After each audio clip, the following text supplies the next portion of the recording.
Hello दोस्तों, मैं कमलेश आनंद अपने YouTube चैनल में आज आप लोग का फिर से स्वागत करता हूं।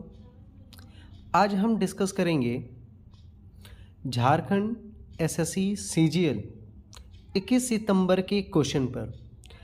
झारखंड एसएससी सीजीएल 21 सितंबर के क्वेश्चन में रीजनिंग के जो सवाल पूछे गए थे उस क्वेश्चन का एनालिसिस वीडियो है ये।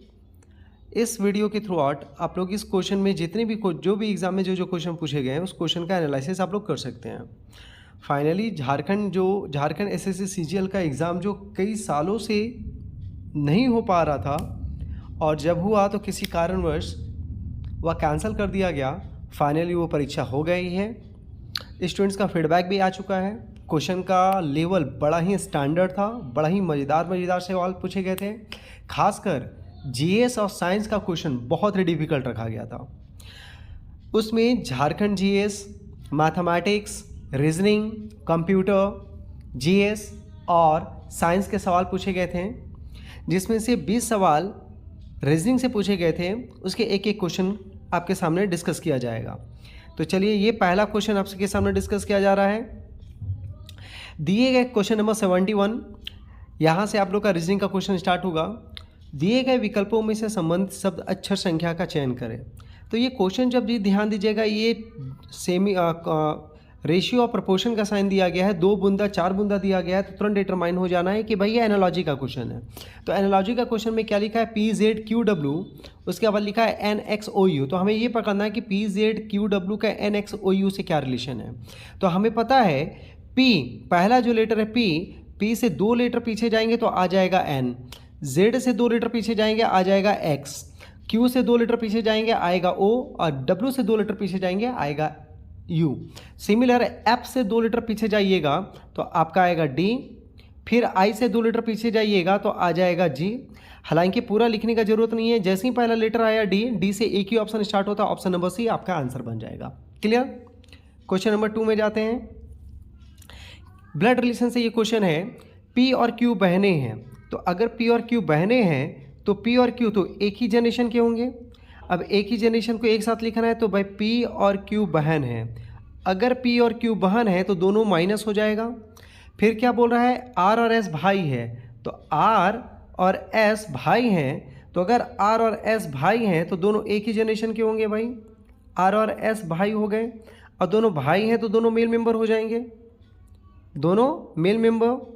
तो P और Q बहन हो जाएगी, P और Q बहन है माइनस R और S भाई हैं दोनों प्लस। अब आगे क्या बोल रहा है? P की बेटी R की बहन है। P की एक बेटी जो नीचे जनरेशन में जाएगी बेटी, वो किसकी बहन है? R की बहन है। तो ये R की बहन हो गई। अब सवाल क्या है? ये हमारा डायग्राम बन गया। अब सवाल क्या है? S से Q का, S से Q क्या संबंध है? किसका संबंध पूछ रहा है? Q। किससे? S से। तो भाई S भाई साहब जो है वो Q को क्या बोलेंगे? तो S का भाई कौन हो गया? R। R की बहन जो होगी वो S की भी बहन होगी, तो ये S की बहन हो गई। और इसकी ये मम्मी, तो S अपनी बहन की मम्मी को मम्मी बोलेगी और अपनी बहन की Q कौन हो गई? इसकी मम्मी की बहन कौन हो गई? Q। तो अपनी मम्मी की बहन को यो मौसी बोलेगी। आंसर होगा मौसी। आंसर ऑप्शन नंबर C, जिसका इंग्लिश में आंट लिखा हुआ होगा। ठीक है, नेक्स्ट क्वेश्चन नंबर 73। एक व्यक्ति 32 वर्ष की आयु में अपने पहले बेटे का पिता बनता है जब उसका बेटा 7 वर्ष का हुआ। तो ध्यान दीजिएगा, 32 साल की उम्र में वो व्यक्ति अपने पहले बेटे का पिता बना। जब उसका बेटा 7 वर्ष का हुआ तो ऑब्वियस भी बात है, 7 साल का हुआ तो 7 वर्ष बीत चुका है, तो इसके उस व्यक्ति का भी 7 वर्ष बीत गया। तो उस व्यक्ति का उम्र कितना हो गया? 7 वर्ष बाद 39 वर्ष। तब उसकी पत्नी का आयु 35 वर्ष थी। तो जब व्यक्ति का उम्र 39 वर्ष हुआ तो उसकी पत्नी का आयु 35 वर्ष है, तो दोनों का आयु का अंतर कितना है? 4। तो पिता और माता की आयु का अंतर कितना हो जाएगा? 4। ऑप्शन नंबर B आपका आंसर। नेक्स्ट, यदि राशन को QOXQFLK लिखा जाता है तो नंबर को क्या लिखा जाएगा? ये क्वेश्चन आपका उठाया गया है कोडिंग डिकोडिंग से। हमें क्या बोला गया? RATION का संबंध OXQFLK से है। तो ध्यान दीजिएगा, आर से ओ जब जाइएगा तो आर से ओ जाने के लिए आपको आर का प्लेस वैल्यू होता है 18,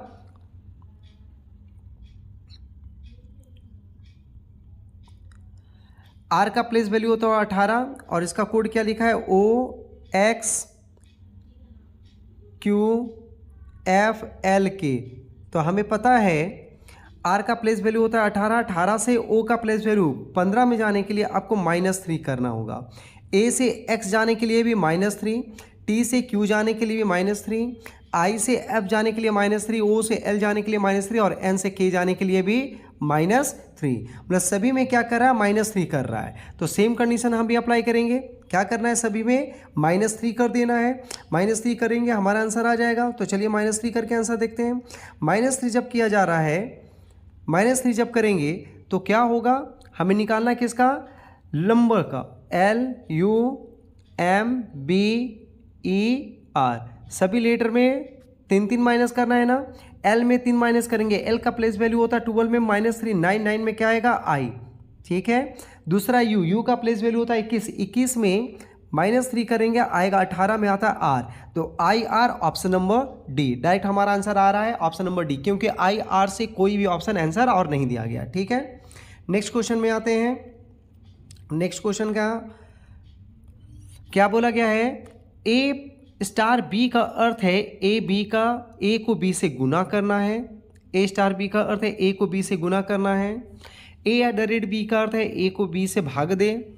A?B का अर्थ है बी को ए से जोड़े तथा A=B का अर्थ है बी को ए से घटाएं। अब इसी इक्वेशन को जो कोड दिया गया है, जो हर कोड कोई ना कोई साइन को रिप्रेजेंट कर रहा है। जैसे साइन क्या हो रहा है, स्टार का मतलब क्या होगा, स्टार का मतलब दिया जा रहा है गुना। उसी प्रकार से @ का मतलब दिया जा रहा है भाग देना है। फिर क्या है, परसेंटेज का मतलब दिया जा रहा है जोड़ना है और इक्वल टू का मतलब है माइनस। तो हर एक सिंबल कोई ना कोई साइन को रिप्रेजेंट कर रहा है ना। अब इसी साइन के बेसिस पे हम लोग को ये जो इक्वेशन दिया गया उस इक्वेशन में पुट करना है और क्वेश्चन का आंसर लाना है। तो चलिए इक्वेशन पुट करते हैं। हमारा इक्वेशन क्या है, 10 स्टार का मतलब क्या हो गया, गुना। तो 10 × 10। ठीक है। फिर क्या बोला, इक्वल टू का मतलब माइनस था, माइनस कर देंगे, -5। फिर स्टार है, स्टार का मतलब हो गया मल्टीपल 10 करेंगे। ठीक है। फिर क्या बोल रहा है, क्वेश्चन मार्क का मतलब क्या दे रहा है, जोड़ना है। तो कितना जोड़ना है भाई इसमें, 50। और फिर क्या बोल रहा है, @ का मतलब क्या बोला गया था, @ का मतलब है भाग देना, डिवाइड करना है कितना, 10। तो हम लोग को बोर्ड माइस अप्लाई कर देना और क्वेश्चन का आंसर देना है। तो सबसे पहले ध्यान दीजिएगा, लास्ट में 50/10 है। तो लास्ट में 50/10 कितना आ जाएगा, 5। ये 10 × 10 है, आ जाएगा कितना, 100। 10 × 10 100। फिर ये माइनस 5 × 10 कितना हो जाएगा, 5 × 10 50 और ये प्लस। अब इसको सॉल्व करेंगे, 100 - 50 कितना होगा, 100 - 50 50 और 50 में 5 जोड़ेंगे 55 is your answer, option number C. Clear. Next, ये क्वेश्चन उठाया गया है हमारा स्टेटमेंट एंड कंक्लूजन से। स्टेटमेंट एंड कंक्लूजन का क्वेश्चन को फोकस करना है। यहाँ पे क्या बोल रहा है, बांध वाले सभी राज्य को पानी की कोई समस्या नहीं है। मतलब ये समझ लीजिए कि जिस स्टेट में बांध है उसमें पानी का कोई समस्या नहीं होगा, और एक स्टेट में बांध नहीं है। तो ऑब्वियस इसका मतलब ये है भाई कि बांध वाले स्टेट में पानी का समस्या नहीं है, मतलब कि जो स्टेट में बांध बनाया गया उसमें पानी का समस्या नहीं होगा, वो पानी से नहीं जूझेगा। लेकिन मतलब कि बांध पानी की समस्या का रोक सकता है, इसलिए तो उसमें पानी का समस्या नहीं है। और एक स्टेट में बांध नहीं है, तो जिस स्टेट में बांध नहीं है वहाँ पे पानी का समस्या आ सकता है। तो निष्कर्ष क्या दिया गया, पानी का समस्या सामना करना पड़ सकता है। तो हाँ भाई, जिस स्टेट में बांध नहीं है वहाँ पे पानी का प्रॉब्लम हो सकता है, पहला निष्कर्ष सही। दूसरा, बांध पानी की समस्या का समाधान करते हैं। तो स्टेटमेंट था बांध वाले राज्यों में पानी की कोई समस्या नहीं है। बांध वाले राज्यों में पानी की कोई समस्या नहीं है, मतलब कि बांध जो है पानी की समस्या को कम किया है, मतलब बांध पानी की समस्या का समाधान करते हैं। तो दूसरा भी स्टेटमेंट सही, निष्कर्ष सही। पहला भी निष्कर्ष सही, पहला भी सही हो गया, दूसरा भी सही हो गया, दोनों सही हो गया। इसका मतलब आंसर होगा निष्कर्ष 1 और 2 दोनों अनुसरण करते हैं, option number C. Clear. Next question की ओर चलते हैं। क्वेश्चन नंबर 77, 77 क्वेश्चन में डिस्टेंट डायरेक्शन से क्वेश्चन पूछा गया। इसका क्वेश्चन क्या बोल रहा है, पी ने उत्तर से दक्षिण क्यों चलना शुरू किया। उत्तर मान लिया जाए पी भाई साहब यहाँ से चलना शुरू करते हैं, ठीक है, उत्तर से दक्षिण, तो उत्तर से दक्षिण, दक्षिण नीचे ही होता है ना। डायरेक्शन मैप आप लोग देखिएगा तो ये होता है हमारा डायरेक्शन मैप, ऊपर होता है नॉर्थ, नीचे होता है साउथ, राइट में होता है ईस्ट और लेफ्ट में होता है वेस्ट, लेफ्ट में होगा वेस्ट, मतलब ऊपर उत्तर, नीचे दक्षिण, दाएं तरफ पूरब और बाएं तरफ पश्चिम। तो पी ने उत्तर से दक्षिण क्यों चलना शुरू किया, तो पी भाई सब ऊपर से नीचे आए हैं दक्षिण की ओर। वह दाईं ओर समकोण पर मुड़े, दाईं ओर मतलब किधर हो गया, इस तरफ, जब नीचे चला तो उसका दाएं इधर होगा, समकोण की तरफ मुड़ा, और फिर समकोण की ओर मुड़ी, और फिर दाईं ओर समकोण पर मुड़ी, फिर दाईं ओर समकोण की ओर मुड़ी, फिर दाईं मतलब अब ऊपर की ओर मुड़ा है समकोण की ओर। वह अंततः किस दिशा में चल रही है, तो अब वो ऊपर की ओर चल रहा है, इसका मतलब ऊपर कौन सा दिशा होता है, उत्तर, तो आंसर हो जाएगा ऑप्शन ए उत्तर, ठीक है। नेक्स्ट क्वेश्चन की ओर जाते हैं, क्वेश्चन नंबर 78। हमारा क्वेश्चन क्या बोल रहा है 78 में 1:8 प्रोपोर्शन क्वेश्चन मार्क रेशियो 64। तो ध्यान दीजिएगा इस क्वेश्चन में एक का समझ, ये भी एनालॉजी से क्वेश्चन, तो क्या बोल रहा है, एक क्वेश्चन क्या है, एक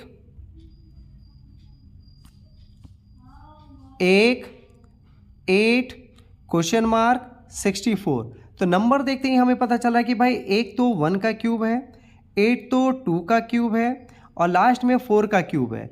तो 1, 2 और 4 है, तो सेंटर में 3 का क्यूब होना चाहिए, और 3 का क्यूब होता है 27। आंसर ऑप्शन नंबर सी 27, ठीक है।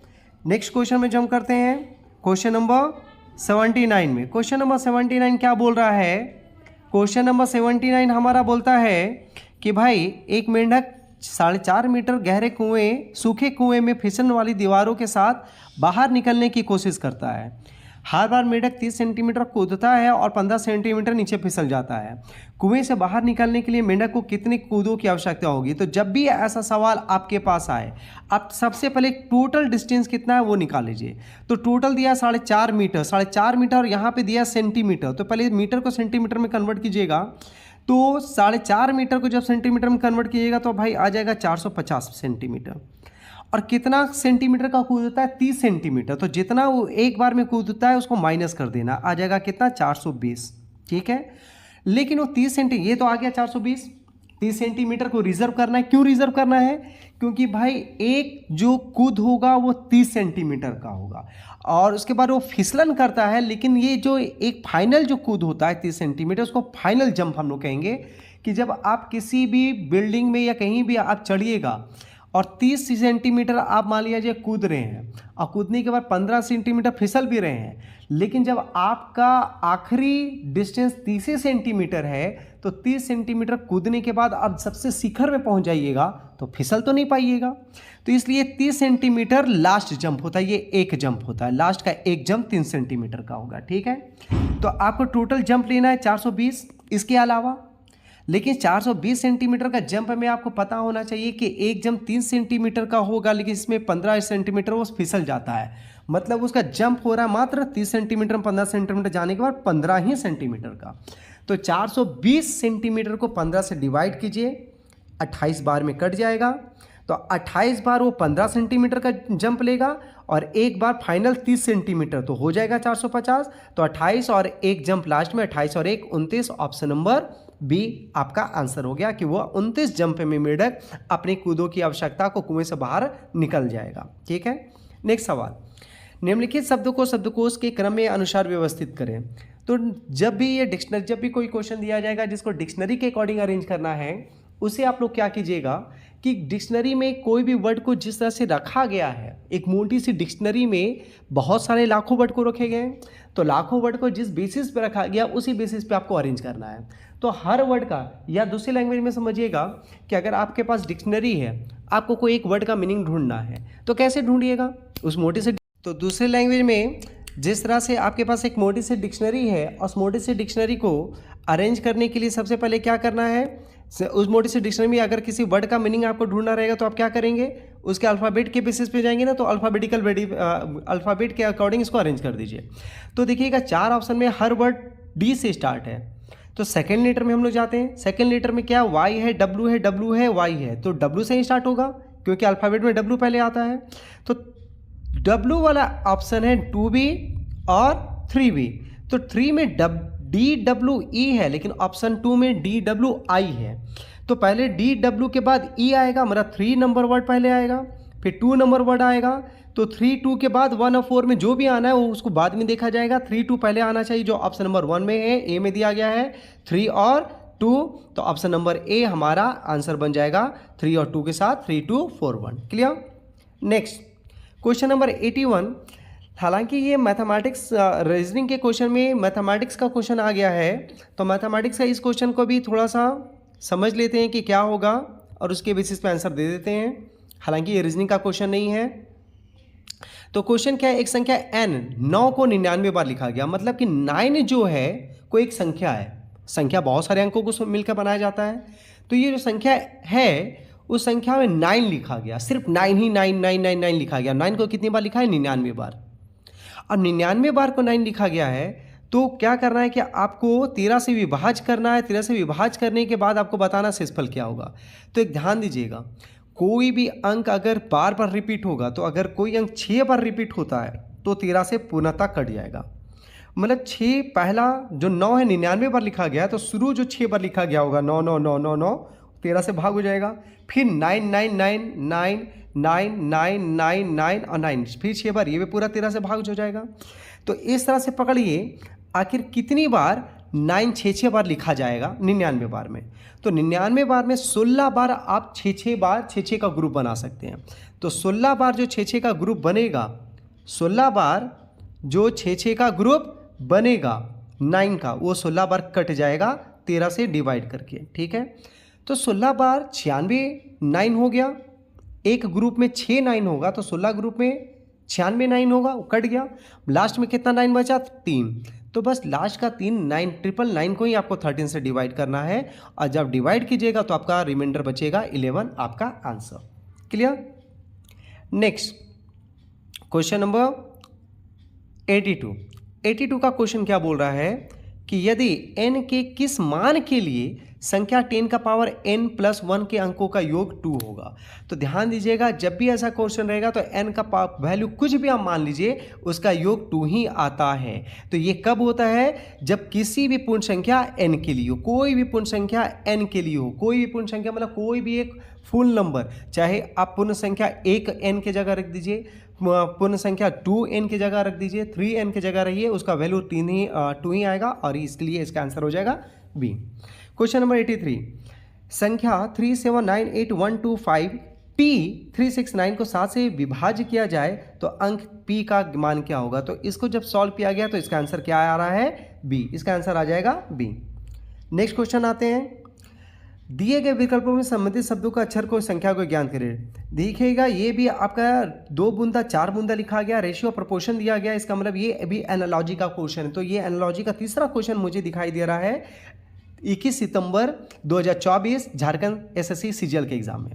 तो डंकी का ब्रेस से क्या संबंध है, तो हमें पता है भाई, डंकी के साउंड को ब्रेस कहा जाता है, उसी प्रकार से मंकी के साउंड को चार्टर्स कहा जाता है। Answer option number A, charters. Clear.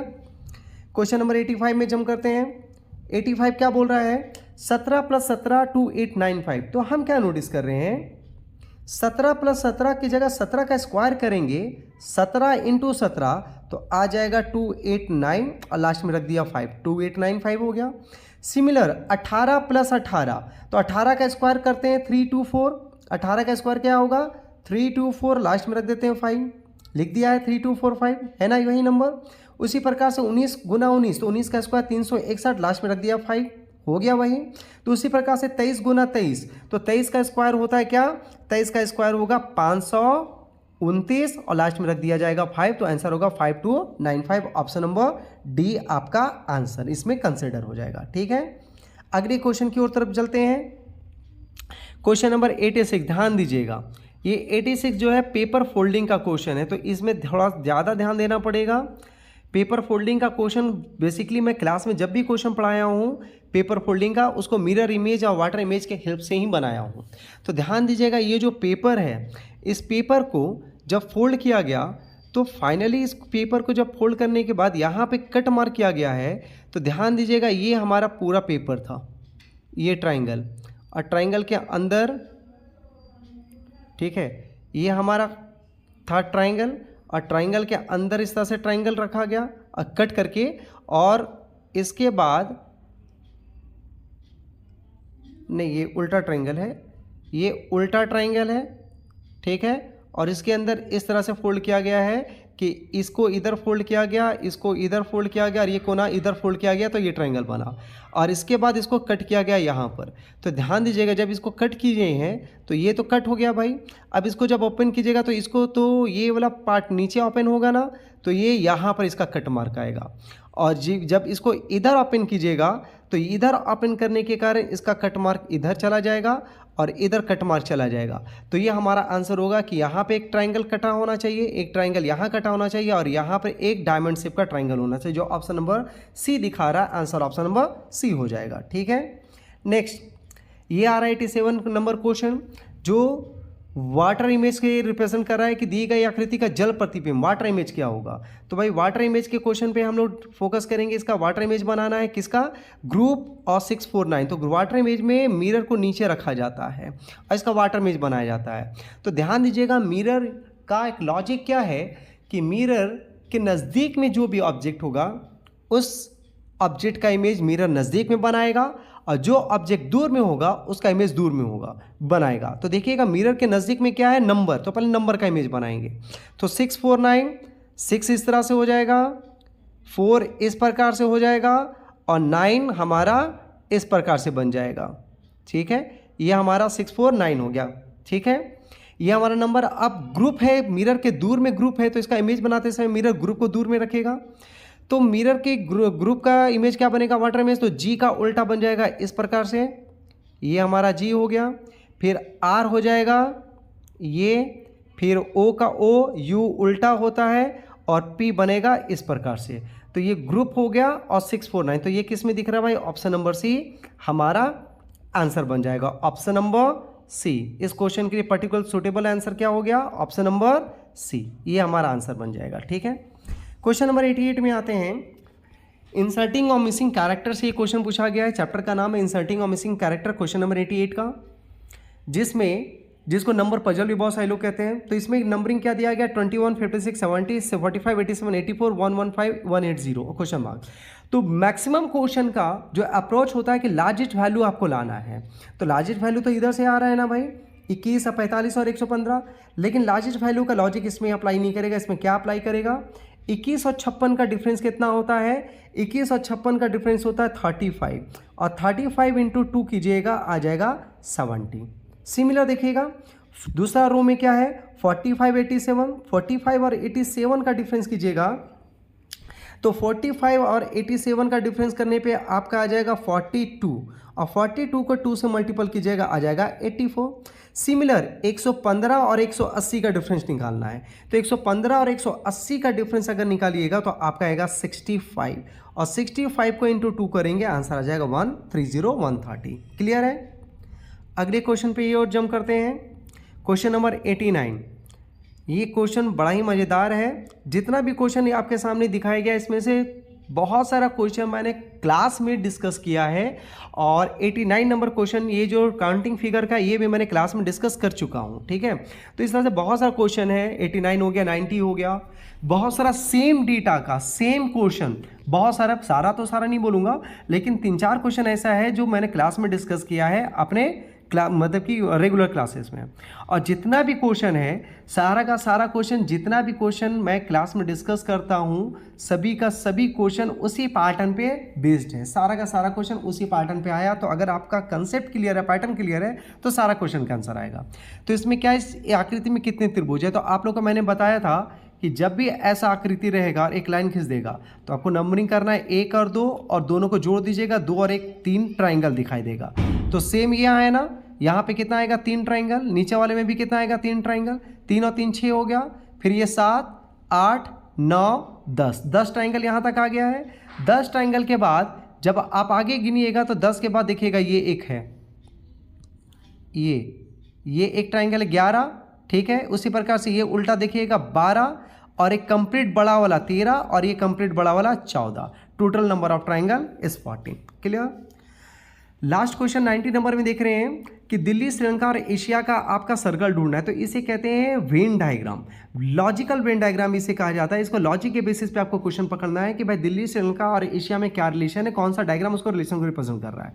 तो हमें पता है दिल्ली जो है वो तो श्रीलंका में नहीं आता है, श्रीलंका दिल्ली में नहीं आता है, तो भाई दिल्ली का अलग डायग्राम हो गया, श्रीलंका का अलग डायग्राम हो गया। दिल्ली अलग है, श्रीलंका अलग है, लेकिन दिल्ली भी एशिया में आता है और श्रीलंका भी एशिया में आता है, तो दोनों को एशिया के अंदर रखना होगा कि एशिया के अंदर ही दिल्ली है, एशिया के अंदर ही श्रीलंका है। लेकिन एशिया के अंदर दिल्ली वो श्रीलंका से रिलेशन नहीं है, श्रीलंका और दिल्ली अलग अलग रहेगा। तो दिल्ली और श्रीलंका, ये दिल्ली हो गया, श्रीलंका हो गया, दिल्ली और श्रीलंका अलग अलग, लेकिन दोनों एशिया के अंदर। ये ऑप्शन नंबर ही आपका आंसर कंसिडर कर दिया गया। ठीक है, तो ये था एनालिसिस हमारे